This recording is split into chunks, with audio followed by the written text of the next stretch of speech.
গল্প শোনাতে চলে এলাম। গল্পের নাম তিন কন্যা ও নিয়তির খেলা। গ্রামের লোকে বলে বলাই বাবুর কপালটা মন্দ, মানুষটা সব পরিশ্রমী, কিন্তু তার ঘরে তিনটি যেন সাক্ষাৎ লক্ষ্মী প্রতিমা হয়ে জন্মেছে। বড় মেয়ে অনিমা, মেঝো মেয়ে তানিয়া আর ছোটটি তুলি। তিন জনেরই গায়ের রং দুধে আলতা, স্বভাব ও নধর। কিন্তু সমস্যা একটাই, দীর্ঘ ৮ বছর ধরে এদের পাত্র দেখা চলছে, অথচ আজও কারোর কপালে ছাদনাতলা জোটেনি। বিগত ৩ বছর ধরে পরিস্থিতি যেন এক অদ্ভুত চক্রে আটকে গেছে। পাত্রপক্ষ আসে, মিষ্টি মুখ করে, মেয়েদের সাথে কথা বলে, কিন্তু যাওয়ার সময় বা পরে এমন সব কথা বলে যা শুনে বলাই বাবুর রক্তচাপ বেড়ে যায়।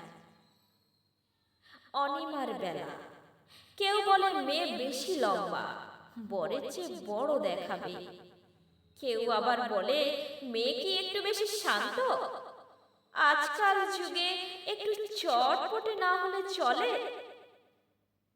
তানিয়ার বেলা, তানিয়া একটু আধটু গান গায়। এক পাত্রপক্ষ এসে বলে গেল, বৌমা গান গাইলে সংসারের কাজে মন দেবে কখন? অনিমা ঘরে গিয়ে কেঁদেছে সারা রাত, অথচ মেয়েটি টিউশনি করে আর সেলাইয়ের কাজ করে, দিন রাত খাটছে বাবার সংসারের হাল ধরতে। এই সামান্য ক্লান্তিকে তারা অসুখ বানিয়ে দিল। তিন কন্যা মৌন প্রতিবাদ। তিন বোন এখন আর সাজগোজ করতে চায় না। পাত্রপক্ষ আসার কথা শুনলে তাদের মুখ শুকিয়ে যায়।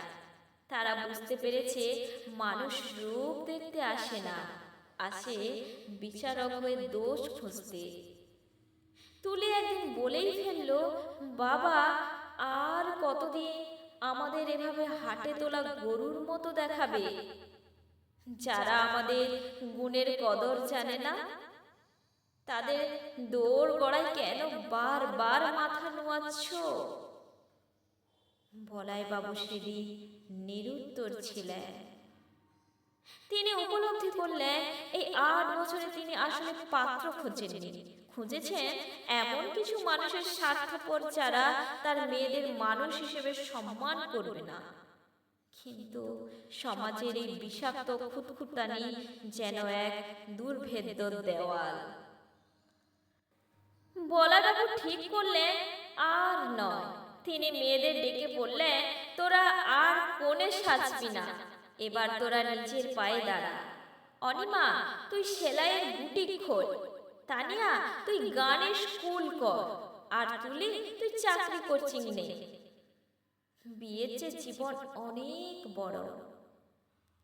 নতুন সকাল, ৮ বছর পর সেই বাড়িতে আবার গান বাজল, তবে বিয়ের সানাই নয়। তানিয়া গানের ক্লাসের হারমোনিয়ামের আওয়াজ।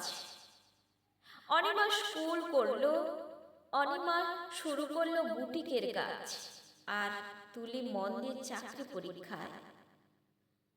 বিষাক্ত কথার জাল ছিঁড়ে তিন কন্যা এখন নিজের পায়ে দাঁড়িয়েছে।